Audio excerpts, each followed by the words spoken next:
هستخدم النهارده في النايت روتين بتاعي 3 برودكتس من براند سو ساندي اللي انتوا كنتوا بتسالوني عنها. البراند خطيره والبرودكتس بتاعتها الكواليتي بتاعتها تجنن. معايا 3 برودكتس منهم النهارده. اول حاجه هستخدمها هي السو ساندي جينيوس اكوا جل. ده يا جماعه جل بدون حبيبات، ده اللي انا بنصحكم بيه دايما. الجل ده فيه جلايكوليك اسيد وفيه صوديوم هيلورونيت.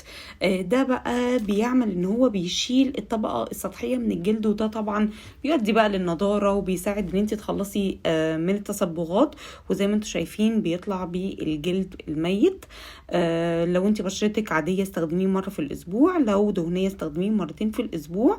هو طبعا بدون حبيبات فمناسب فور سنسيتيف سكين. وده بقى شاين اند وايت فيس سيرم. عايزه اقول لكم المفاجاه ان هو فيه سم نحل، وده اول برودكت مصري الاقي فيه الماده دي.